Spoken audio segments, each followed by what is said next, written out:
बार की बात है। एक छोटे से गांव में हरीलाल अपने भांजे कन्हैया के साथ रहता था।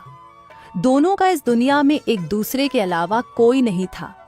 दोनों मामा भांजे साथ रहा करते थे। कन्हैया के माँ बाप भी गुजर चुके थे और हरीलाल की पत्नी भी गुजर चुकी थी। उसकी कोई संतान नहीं थी। अरे कन्हैया उठो, मैंने चाय बना दी है।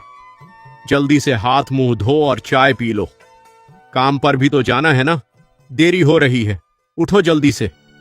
अरे मामा, वह काम भी क्या काम है। दिन भर मजदूरी करता हूं, फिर भी थोड़ी सी ही मजूरी मिलती है। मुझे उस जमींदार के पास जाकर काम करना बिल्कुल भी अच्छा नहीं लगता। ऊपर से वह जमींदार कितना मुंहफट और बदतमीज है, सीधा मुंह पर गाली देता है। काश मामा, अगर मेरे पास खुद की जमीन होती और मैं उसमें इतनी मेहनत करता तो आज मैं कहां का कहां होता। आज हमारे पास बहुत धन होता। दिन में सपने देखना बंद करो कन्हैया। हमारे पास कोई जमीन नहीं है और न ही जमीन खरीदने के पैसे हैं। अरे हम तो जैसे तैसे अपना गुजारा कर पाते हैं, वही बड़ी बात है। इस उम्र में तो मुझसे कोई काम होने से रहा, फिर भी मैं लकड़ियां बेचकर थोड़े बहुत तो पैसे लाता हूं ना। तुम तो जवान हो, कोई भी काम कर सकते हो। कन्हैया, तुम कब तक ऐसे ही मजदूरी करते रहोगे? मेरा क्या है, मैं आज हूं कल नहीं, लेकिन तुम्हें अभी बहुत जीना है। अगर तुम जीवन में कुछ करना चाहते हो, कुछ बनना चाहते हो, तो मुझे लगता है तुम्हें शहर जाकर कोई काम ढूंढ लेना चाहिए। अरे मामा, शहर में पढ़े लिखे लोग जाते हैं, मैं तो अंगूठा छाप हूं। मैं पढ़ा लिखा थोड़ी हूं जो शहर में जाकर नौकरी करूंगा। मुझ जैसे अनपढ़ को कौन नौकरी देगा।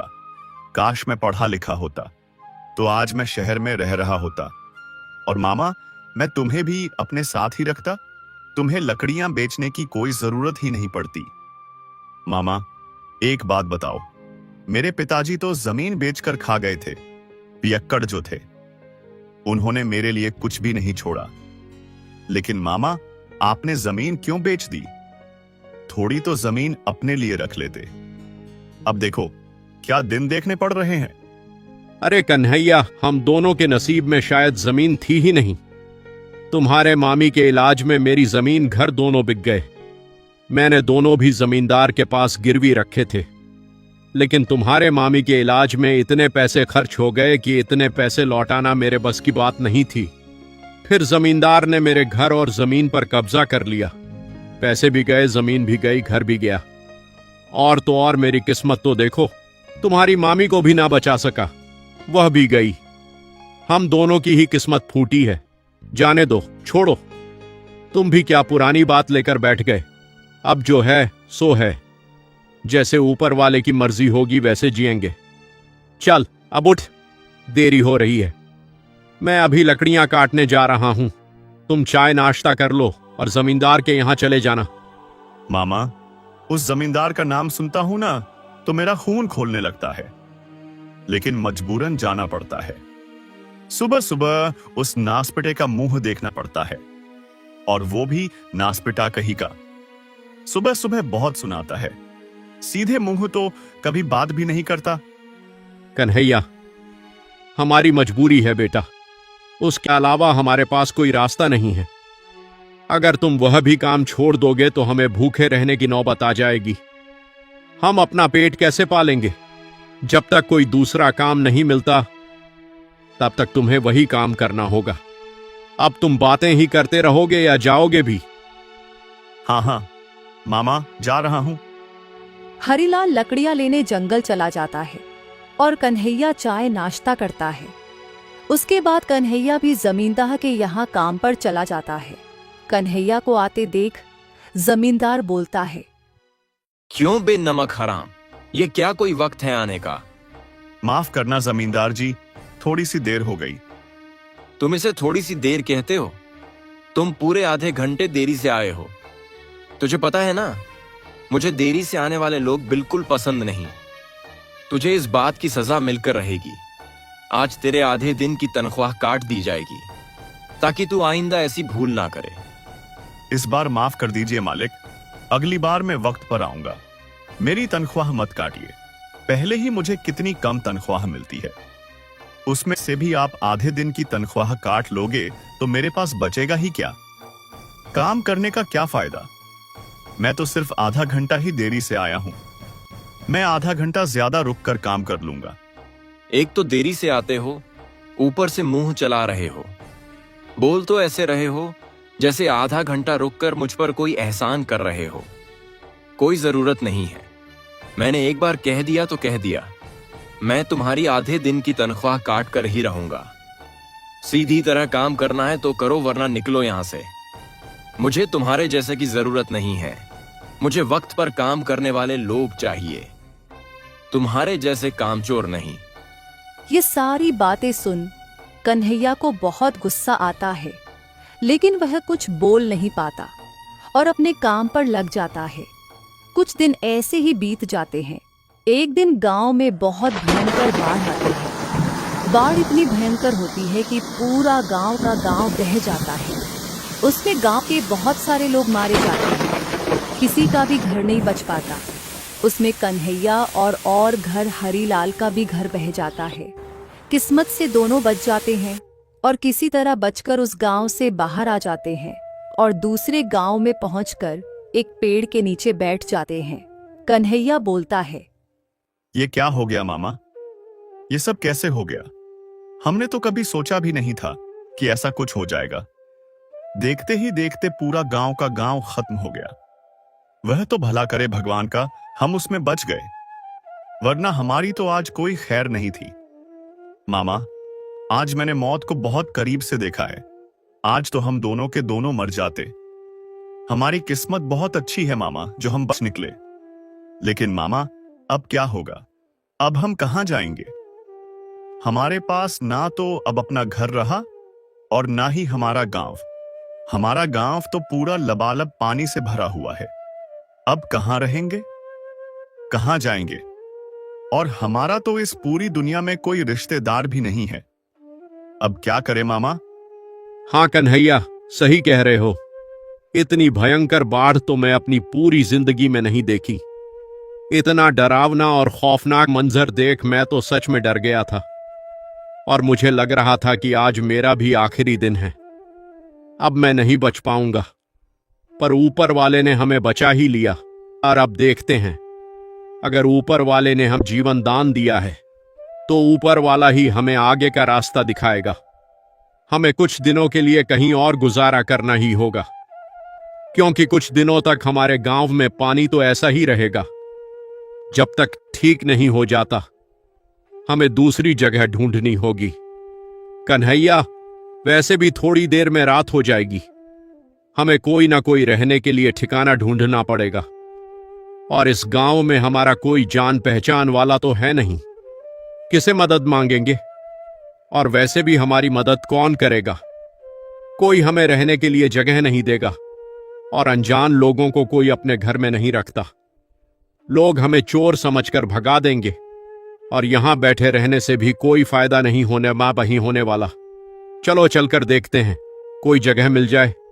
यही सोचकर दोनों वहां से निकल जाते हैं और रहने के लिए जगह ढूंढने लगते हैं। तभी उन्हें एक पुरानी झोपड़ी दिखाई देती है। देख कन्हैया, ऊपर वाले ने हमारी सुन ली। मुझे लगता है यहां सालों से कोई नहीं रहता। ये जगह हमारे लिए सही रहेगी। थोड़ी सी गंदी है, पर हम इसे साफ कर लेंगे और हम इसे रहने लायक बना लेंगे। जब तक हमारा गांव ठीक नहीं हो जाता, हम यहीं रह लेते हैं। मामा, रहने का इंतजाम तो हो गया, लेकिन मुझे तो भूख भी बहुत लगी है। अब खाने का क्या? थोड़ा सब्र कर कन्हैया, जान बची तो लाखों पाए। खाने का क्या है? अगर ऊपर वाले ने रहने का इंतजाम कर दिया है तो खाने का भी कर ही देगा। थोड़ा सब्र कर। तुझे नहीं लगता हमारी जान बच गई? इससे ज्यादा जरूरी और क्या हो सकता है? आज के दिन तो हमें भूखे पेट ही सोना पड़ेगा। कल देखते हैं, अगर कुछ हो पाए तो। इस गांव में अगर थोड़ा बहुत भी कहीं काम मिल गया तो खाने का भी इंतजाम हो ही जाएगा। हाँ मामा, वह भी है। आप सही कह रहे हो। मैं भी कल इस गांव में निकलकर देखता हूं। अगर किसी के पास कोई काम हो तो कर लूंगा। फिर दूसरे दिन कन्हैया और हरिलाल गांव में काम की तलाश में निकल पड़ते हैं। नमस्ते सेठ जी, मेरा नाम हरिलाल है। हम दोनों चंदनपुर गांव से आए हैं। हम दोनों के पास रहने का कोई ठिकाना नहीं था। हम आप ही के गांव में बाहर एक छोटी सी झोपड़ी है, वहां रह रहे हैं। हम दोनों बहुत परेशानी में हैं। हमारे गांव में बहुत भयंकर बाढ़ आई थी, जिसमें हमारा पूरा का पूरा गांव बह चुका है। किस्मत से हम दोनों बच निकले, लेकिन सेठ जी, दोनों के पास कुछ भी नहीं बचा है। हम दोनों कल से भूखे हैं, पेट में अन्न का दाना तक नहीं है। आपसे गुजारिश है कि हम दोनों को कोई काम दे दीजिए, ताकि हम काम करके अपना गुजारा कर सके। तुम दोनों के साथ तो बहुत बुरा हुआ, लेकिन हीरालाल, तुम्हारी उम्र तो देखो। मैं तुम्हें कैसे काम दे सकता हूं? इस उम्र में तुमसे क्या काम होने वाला है? लेकिन हाँ, मैं इस लड़के को काम दे सकता हूं। यह लड़का तुम्हारा कौन है और इसका नाम क्या है? सेठ जी, ये मेरा भांजा है। इसका नाम कन्हैया है। बहुत मेहनती है। आप अगर इस काम दे रहे हो तो भी आपकी बड़ी मेहरबानी होगी, क्योंकि हम दोनों को काम की बहुत जरूरत है। अच्छा ठीक है। सुनो कन्हैया, तुम आज से ही काम पर लग जाओ, लेकिन तुम दोनों की हालत तो बहुत खराब लग रही है। ऐसे तो तुमसे काम भी नहीं हो पाएगा। एक काम करो, दोनों पहले खाना खा लो। मैं अपनी पत्नी से कहकर तुम दोनों के लिए खाना लगवा देता हूँ। उसके बाद कन्हैया, तुम खेत में आ जाना, सारा काम समझा दूंगा। यह बात सुनकर दोनों बहुत खुश हो जाते हैं। फिर दोनों पेट भर खाना खाते हैं, जैसे कि उन्होंने सालों से खाना ना खाया हो।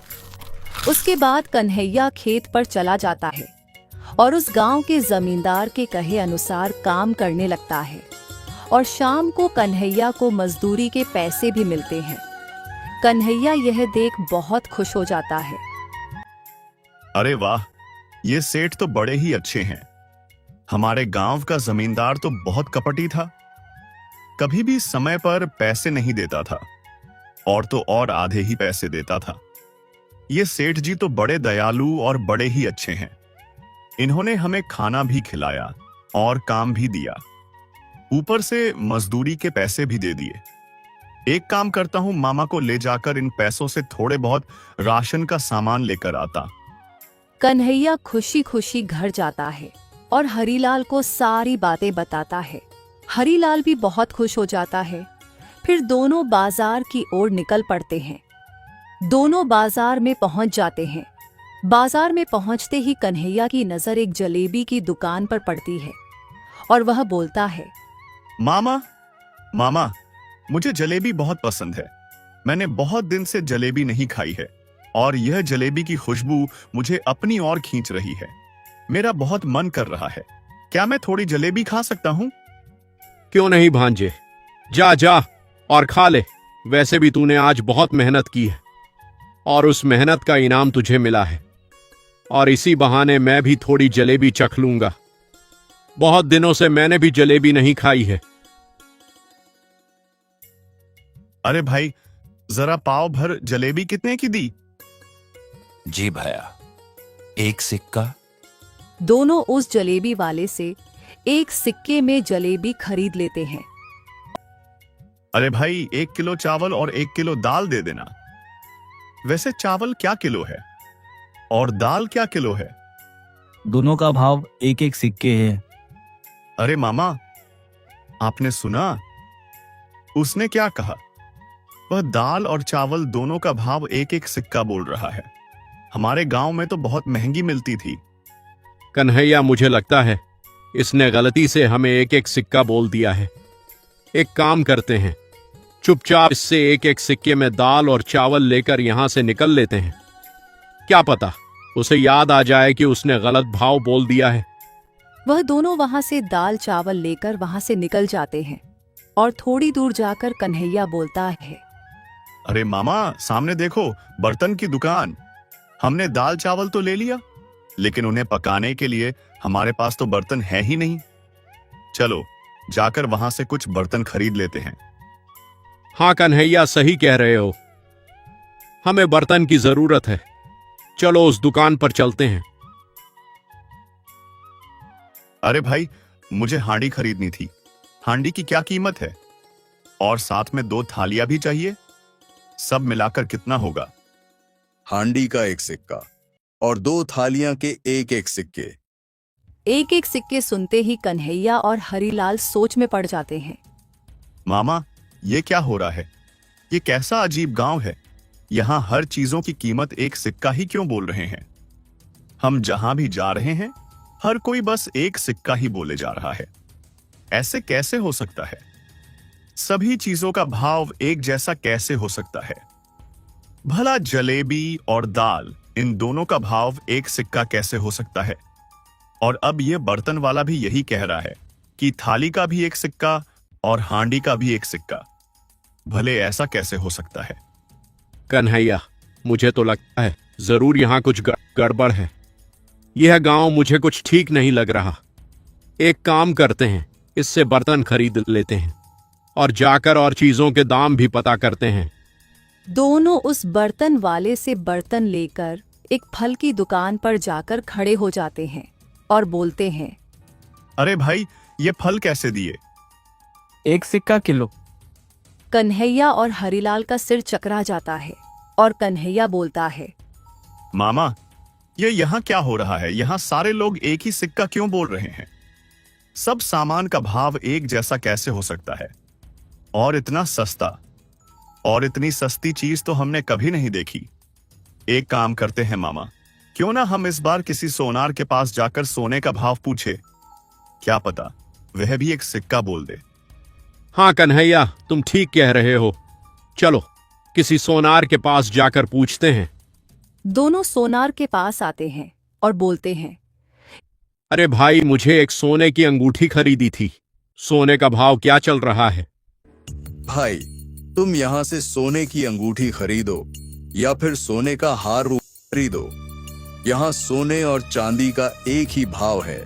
तुम जो भी खरीदोगे उसका तुम्हें 1 सिक्का देना पड़ेगा। अरे भाई, तुम यह क्या कह रहे हो?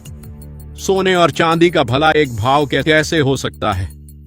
और अब अभी हम बाजार से आ रहे हैं, सारी की सारी चीज 1 सिक्के में मिल रही है। यह कैसे हो सकता है? हमने इससे पहले ऐसा कभी नहीं देखा कि हर चीज का एक भाव हो। हमने जिलेबी खरीदी, वह भी हमें 1 सिक्के में मिली, और तुम तो सोना बेच रहे हो। सोने और जलेबी का भाव एक जैसा कैसे हो सकता है? क्या तुम्हें इससे कोई नुकसान नहीं होता? तुम सारे व्यापारी एक ही भाव लगाकर क्यों बैठे हो? यह अजीब बात है। अरे भैया, तुम यहाँ नए आए हो क्या? क्या तुम्हें नहीं पता? यहाँ सारी चीज 1 सिक्के में ही मिलती है। लेकिन ऐसा क्यों? ऐसा कैसे हो सकता है? सारी चीज और सोने चांदी का भाव एक जैसा ही यह हो कैसे सकता है? अरे तुम्हें नहीं पता? इस गांव के राजा ने इस बात का आदेश दिया है। यह सब उनके कहे अनुसार ही हो रहा है। सारे चीजों का दाम उन्होंने एक ही रखा है। उनका कहना है कि हमें हमारे गांव में कोई अमीर और गरीब नहीं रहना चाहिए। सारे लोग एक समान रहने चाहिए।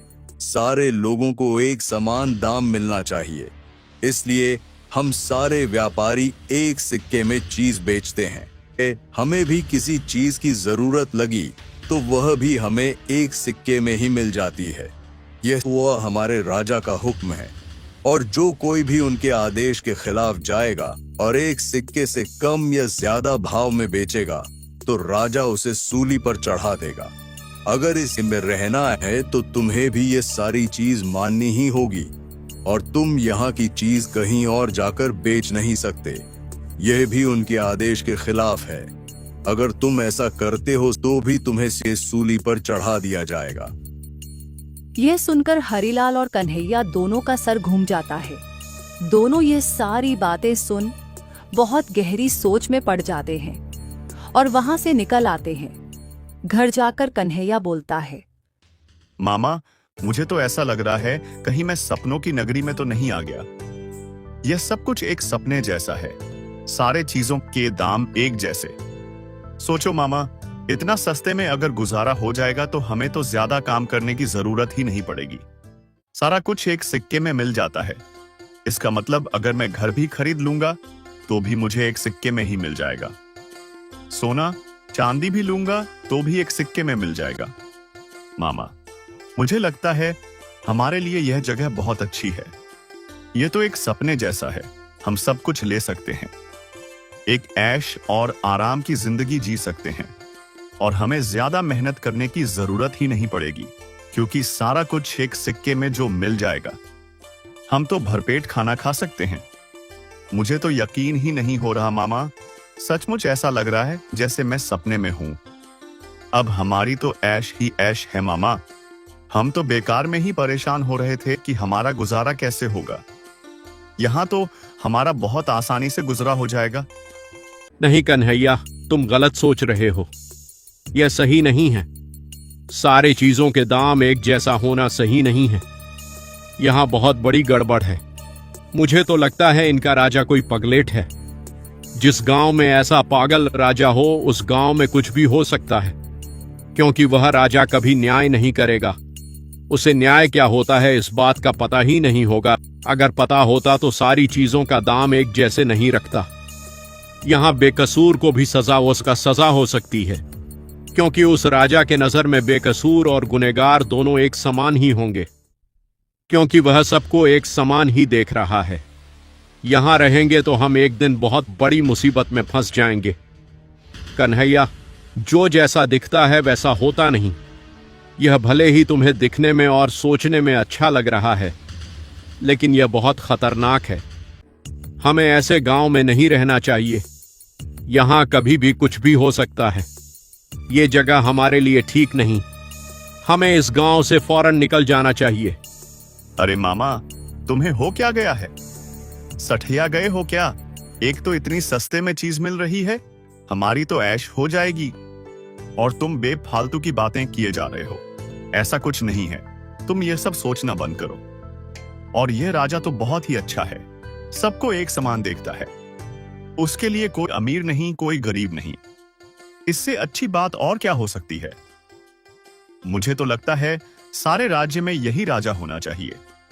सब राजा को यही सोच रखनी चाहिए। कोई गरीब नहीं, कोई अमीर नहीं।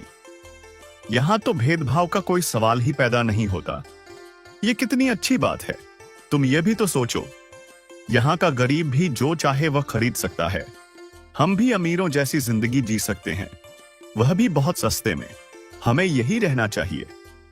नहीं कन्हैया, मैंने कहा ना, जो दिख रहा है वह वैसा नहीं है। यह बहुत खतरनाक है। तुम समझ नहीं पा रहे हो।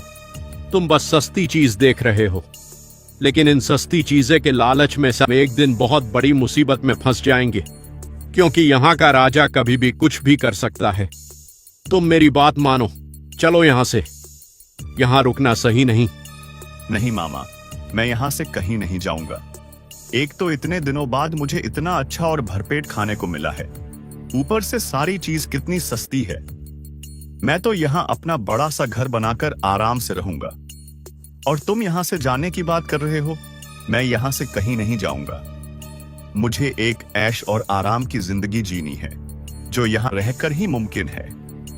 वैसे भी मैं सालों से काम कर कर थक गया हूं, और यहां बहुत कम पैसों में भी काम चल जाता है, और एक ऐश और आराम की जिंदगी भी मिल जाती है। उसके लिए ज्यादा पैसों की जरूरत भी नहीं। और तुम चाहते हो कि इतनी अच्छी जिंदगी छोड़कर हम यहां से चले जाएं? मामा, मैं यहां से बिल्कुल नहीं जाऊंगा। अगर तुम्हें जाना है तो तुम जा सकते हो। कन्हैया, तुम मेरी बात क्यों नहीं समझ रहे? मैंने कहा ना, यह जगह हमारे लिए ठीक नहीं है। मैं यहां से जा रहा हूं, और तुम भी मेरे साथ जा रहे हो। मैंने कह दिया सो कह दिया। हम हमारे पुराने गांव में ही वापस जाएंगे। अब तक वहां सब कुछ ठीक हो गया होगा। जैसे तैसे अपना घर ठीक कर लेंगे और वही रहेंगे। हमारे पास अभी थोड़े सिक्के बच्चे हैं। हम उन सिक्कों से वहां गुजारा कर लेंगे और कोई और काम भी देख लेंगे। मामा, मैंने भी कह दिया, मैं इस जगह को छोड़कर कहीं नहीं जाऊंगा। भला इतनी अच्छी जगह मुझे और कहां मिल सकती है? मैं तो यही रहना पसंद करूंगा। अगर तुम्हें जाना है तो तुम चले जाओ, मैं नहीं आ रहा। और मुझे अच्छे से पता है तुम घूम फिरकर वापस यही आने वाले हो, क्योंकि वहां तो कुछ नहीं रहा और मुझे नहीं लगता इस गांव से अच्छी जिंदगी मुझे कहीं और मिल सकती है। उस गांव ने मुझे कुछ नहीं दिया, लेकिन यह गांव मुझे बहुत कुछ देगा। ठीक है, अब मैं तुम्हें नहीं समझाऊंगा, मैं जा रहा हूं। लेकिन मेरी एक बात याद रखना, तुम एक दिन बहुत बुरे फंसोगे। तब तुम्हें समझ आएगा कि मैं तुम्हें क्या समझाने की कोशिश कर रहा था। तब तुम्हें मेरी याद आएगी। अभी तुम अंधे हो चुके हो, तुम्हें ऐश और आराम के अलावा कुछ नहीं दिखाई दे रहा, लेकिन यही ऐश और आराम की जिंदगी एक दिन तुम्हें ले डूबेगी। ऐसा कहकर हरीलाल वहां से अपने पुराने गांव की ओर निकल पड़ता है। हरीलाल के जाते ही कन्हैया सोचता है, यह मामा भी ना, लगता है मामा सठिया गया है, इतनी अच्छी जिंदगी छोड़कर जा रहा है, और वह भी उस पुराने गांव, जिस गांव ने हमें कभी कुछ नहीं दिया।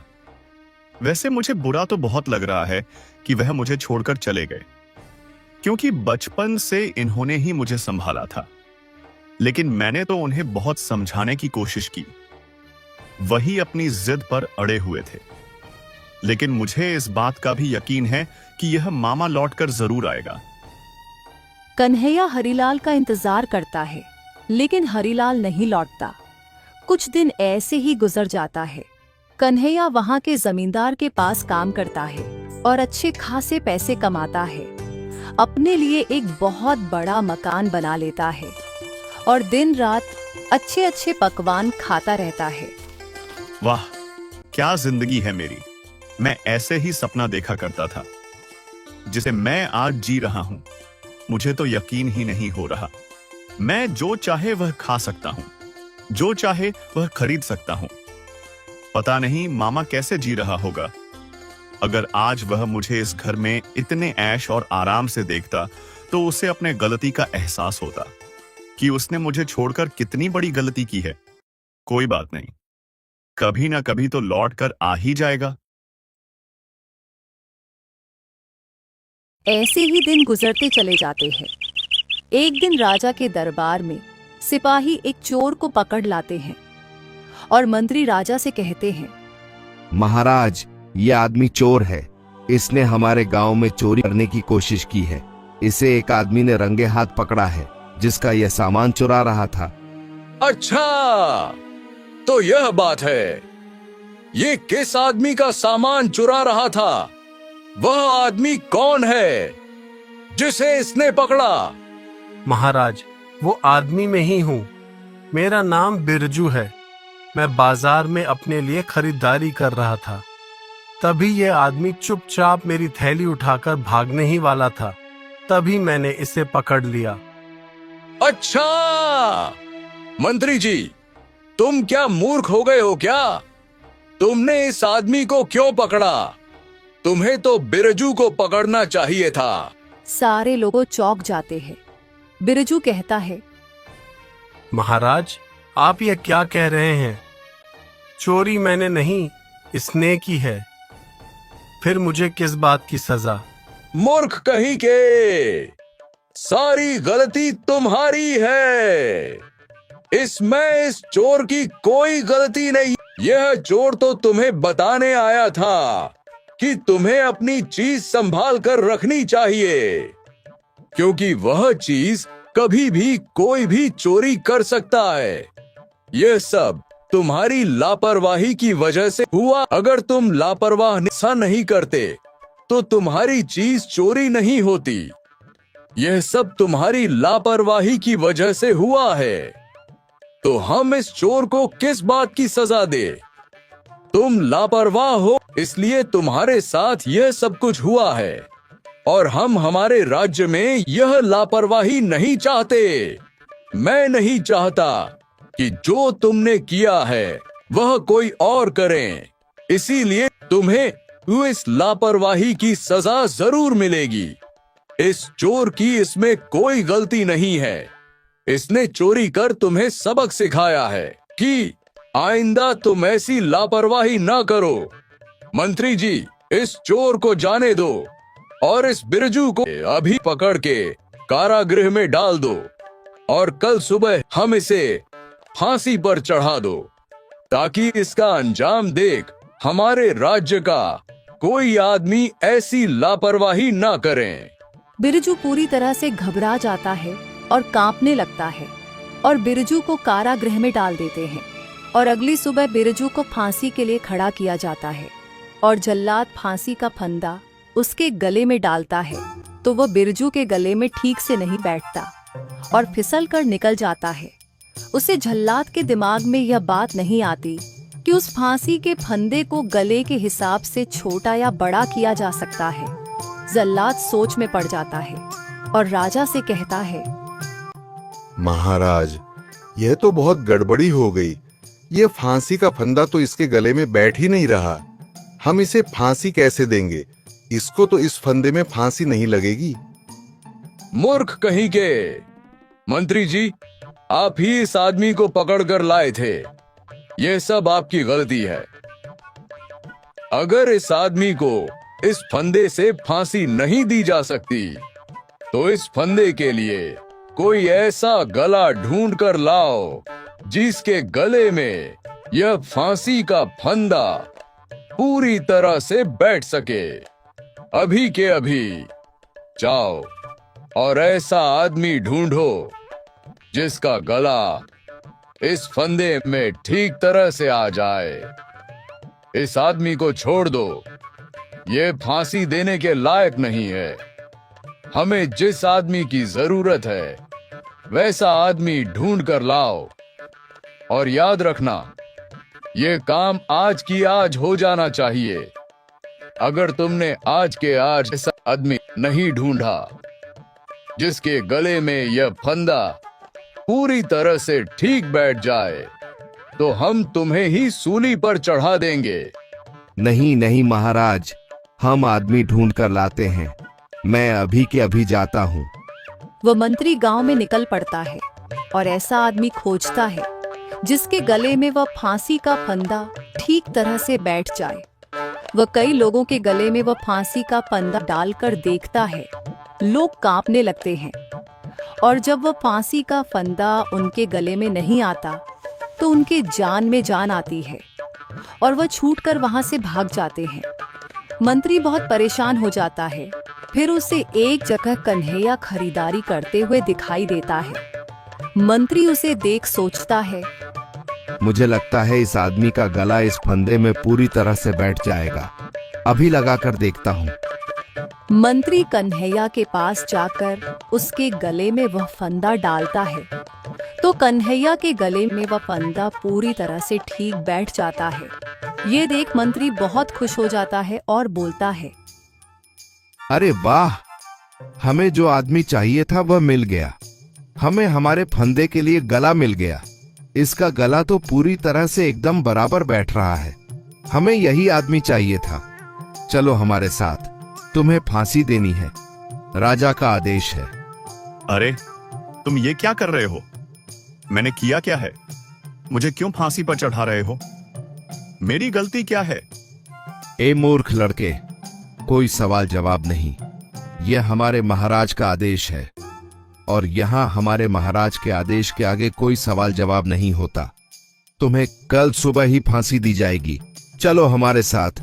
हमें महाराज को यह खुशखबरी देनी है कि हमें फंदे के लिए एक गला मिल गया है। महाराज देखेंगे तो बहुत खुश हो जाएंगे। कन्हैया डर के मारे कांपने लगता है। उसे कुछ समझ नहीं आता और उसे वहां से ले जाया जाता है और काल कोठरी में बंद कर दिया जाता है। दूसरे दिन ही कन्हैया को फांसी होने वाली होती है। कन्हैया उस काल कोठरी में बहुत मिन्नतें करता है, लेकिन उसकी कोई नहीं सुनता। वह रोने लगता है और अपने मामा को याद करता है। मुझसे बहुत बड़ी गलती हो गई। मेरा मामा बिल्कुल सही कहता था। ये राजा पगलेट है, कभी भी कुछ भी कर सकता है। मेरी तो कोई गलती भी नहीं थी, फिर भी इसने मुझे पकड़ लिया। और तो और मुझे फांसी भी दी जाने वाली है, जबकि मैंने कुछ भी नहीं किया। ये कैसा पागल गांव है। यहाँ के सारे लोग पागल हैं और कोई मेरी बात भी सुनने के लिए तैयार नहीं है। मैं मरना नहीं चाहता, मुझे जीना है। इससे अच्छा तो मैं मेरे गांव में ही ठीक था। काश मैं मेरे मामा की बात सुनकर उनके साथ चला गया होता, तो आज मुझ पर यह नौबत नहीं आती। मुझे मेरे मामा की बात ना सुनने की वजह से इतनी बड़ी सजा मिल रही है। हे भगवान, मेरा मामा जाने बाद जहां कहीं भी हो, उस तक मेरी बात पहुंचा दे, क्योंकि एक वही है जो मेरी मदद कर सकते हैं। उसके अलावा इस गांव में तो कोई मेरी एक भी नहीं सुनेगा, क्योंकि यहाँ के लोग उस पगलेट राजा के बात के आगे नहीं जाएंगे। हे भगवान, बस एक बार मेरी मदद कर दो। मैं वादा करता हूं, आज के बाद मैं खुद की मनमानी नहीं करूंगा, मैं कोई लालच नहीं करूंगा। जैसा मेरा मामा कहेगा मैं वही करूंगा। एक बार मेरे मामा को यहां भेज दो। मुझे बचा लो भगवान, मैं जीना चाहता हूं, मैं मरना नहीं चाहता। और यहाँ हरिलाल उसके पुराने ही गांव में रह रहा होता है और जैसे तैसे अपना पेट पाल रहा होता है। वह उसी दिन बाजार की तरफ जाता है तो रास्ते में उसे उसी गांव का एक सोनार मिलता है, जो हरिलाल को कन्हैया की बात बताता है कि उसे कल सुबह ही फांसी होने वाली है। यह बात सुनकर हरिलाल बहुत परेशान हो जाता है और फौरन उसे गांव की ओर रवाना हो जाता है। हरिलाल किसी तरह से चोरी छुपे जाकर कन्हैया के पास पहुंच ही जाता है। कन्हैया उसे देख बहुत खुश हो जाता है, मानो उसे जिंदगी की सबसे बड़ी खुशी मिल गई हो। वह अपने मामा को रोते रोते सारी बात बताता है। कन्हैया, मैंने तुम्हें पहले ही कहा था। खैर, अब इन सब बातों का कोई मतलब नहीं। मेरे पास एक बहुत अच्छी तकरीब है। अगर बचना चाहते हो तो चुपचाप वही करो जो मैं बोल रहा हूं। कल सुबह जब तुम्हें फांसी दी जाएगी तब मैं वहां आऊंगा और मैं राजा से यह कहूंगा कि फांसी तुम्हें नहीं, मुझे मिलनी चाहिए। अरे नहीं मामा, मेरे लिए इतनी बड़ी कुर्बानी मत दीजिए। तुम क्या मेरे लिए अपने आप को सूली पर चढ़ा दोगे? नहीं मामा, गलती तुम्हारी नहीं, मेरी है। मामा, मैं तुम्हें फांसी पर नहीं चढ़ने दूंगा। अरे बेवकूफ कहीं के, मैं फांसी पर नहीं चढ़ रहा हूं। तुम्हारी गलती की सजा मैं क्यों भुगतूं? तुम्हें ही ऐश और आराम की जिंदगी चाहिए थी ना, तुम उसी की सजा भुगत रहे हो। मेरी बात ध्यान से सुनो, तुम बीच में कुछ नहीं बोलोगे। मैं बस जितना कह रहा हूं उतना करो। मैं जब राजा को यह कहूंगा तब तुम मेरी बात काटते हुए यह कहना कि तुम्हें ही फांसी चाहिए, और राजा को इस बात के लिए जबरदस्ती करना कि तुम्हें फांसी दी जाए। ये क्या बोलते जा रहे हो मामा? मुझे तो समझ नहीं आ रहा। तुम यहाँ मुझे बचाने आए हो या मरवाने आए हो? ऐसा बोलने से तो वह राजा मुझे तुरंत फांसी पर लटका देगा। मैं मरना नहीं चाहता मामा, मैं जीना चाहता हूँ। अरे बेवकूफ कहीं के, तुम्हारे पास तो अक्ल नाम की चीज ही नहीं है। तुम बिल्कुल कम दिमाग हो। मैं जितना बोल रहा हूं उतना करो। कन्हैया को हरिलाल की बातें समझ नहीं आती, लेकिन वह मान जाता है और दूसरे दिन कन्हैया को फांसी के लिए तैयार किया जाता है। उसे फांसी देने ही वाले होते हैं, तभी हरिलाल वहां पर आकर महाराज से कहता है। रुक जाइए महाराज, फांसी इसे नहीं, मुझे चाहिए। ये फांसी रोक दीजिए। तुम कौन हो और तुम फांसी के फंदे पर क्यों चढ़ना चाहते हो? क्या तुम्हें मरने से डर नहीं लगता? महाराज, वो बहुत राज की बात है, मैं आपको नहीं बता सकता। मेरी बस इतनी इच्छा है कि इस समय मुझे फांसी मिलनी चाहिए। आप इसे उस जगह से हटाइए और मुझे फांसी दीजिए। मैं यह फांसी लेना चाहता हूं। फिर कन्हैया बोल पड़ता है। नहीं नहीं महाराज, इस बूढ़े की बात सुनने की कोई जरूरत नहीं है। यह बूढ़ा पगला गया है। मुझे फांसी चाहिए, अब मुझे फांसी दीजिए। नहीं महाराज, अगर आपको लगे तो इस आदमी को बाद में फांसी दीजिएगा, लेकिन अभी इस वक्त मुझे फांसी चाहिए। जल्दी कीजिए, वक्त निकलता जा रहा है, मुझे फांसी पर चढ़ना है। राजा यह सारी बातें सुनकर चौंक जाता है और हरिलाल से पूछता है। तुम दोनों इस फांसी के लिए झगड़ा क्यों कर रहे हो और तुम्हें फांसी क्यों चाहिए? महाराज, वह मैं आपको नहीं बता सकता। वह एक बहुत बड़ी राज की बात है।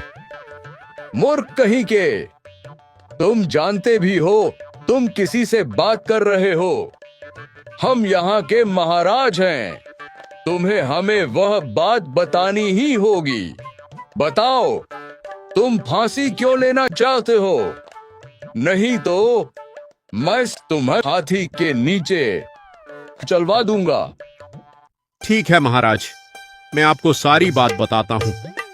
दरअसल बहुत सालों में एक बार ऐसा मुहूर्त आता है जी। इस मुहूर्त में अगर कोई आदमी फांसी पर लटक जाए तो उस पर भगवान की विशेष कृपा प्राप्त होती है और अगले जन्म में वह बहुत बड़े विशाल साम्राज्य का राजा बनता है। और वह एक ऐसा राजा बनता है जिसके सामने देवता भी सर झुकाएंगे। वह इतना बलवान होता कि तीनों लोगों में भी उसके सामने टिकने वाला कोई नहीं होगा। महाराज, मैं अभी भिखारी की तरह जिंदगी जी रहा हूं और अगर मैं आज इस वक्त फांसी पर लटक जाता हूं तो मेरा तुरंत ही दूसरा जन्म होगा और उस जन्म में मैं ये जिंदगी जीऊंगा जो मैंने आपको बताया। इसलिए मैं फांसी पर चढ़ना चाहता हूं। मुझे फांसी लगा दीजिए महाराज। और यह बात इस कन्हैया को भी पता है, इसलिए यह भी फांसी लेना चाहता है। आप मेरी बात सुनिए, वो फांसी दीजिए, इसे नहीं। महाराज सारी बातें सुन सोच में पड़ जाते हैं और मन ही मन सोचते हैं। अच्छा, तो यह बात है, इसीलिए दोनों फांसी के लिए लड़ रहे हैं।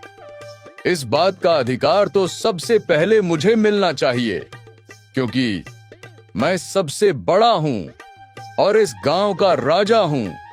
अगर यह वक्त निकल जाएगा तो मैं इतना बड़ा राजा कभी नहीं बन पाऊंगा। यह अधिकार मुझे मिलना चाहिए, इन दोनों को नहीं। राजा यह सब सोच ही रहा होता है, तभी राजा का मंत्री बोल पड़ता है। महाराज, मेरी आपसे विनती है, मैं भी राजा बनना चाहता हूँ।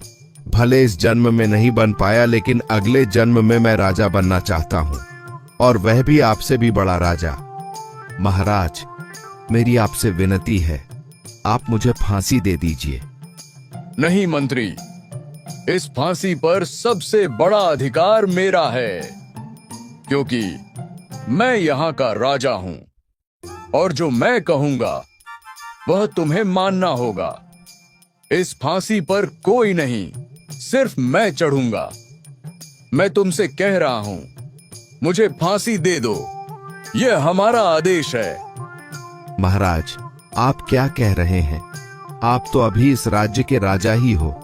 आपके जाने के बाद यह सारा राज्य कौन संभालेगा? आपका यहाँ रहना जरूरी है। आप मुझे फांसी दे दीजिए। नहीं मंत्री, मैंने कहा ना, इस फांसी पर मेरा अधिकार है और मेरे जाने के बाद तुम यहाँ के राजा बन जाना और इस राज्य की देखभाल तुम जैसा मन करे वैसे करना। राजा बनने की बात सुन मंत्री भी खुश हो जाता है और बोलता है, ठीक है महाराज, जैसा आप कहो। आपके हुक्म के आगे हम सब की कब चली है जो अब चलेगी। हम आपको फांसी देने के लिए तैयार है। फिर राजा कन्हैया को उस जगह से हटाकर खुद फांसी लेने के लिए वहां खड़ा हो जाता है और इसी बात का फायदा उठाकर मौका देखते ही दोनों मामा भांजे वहां से भाग जाते हैं।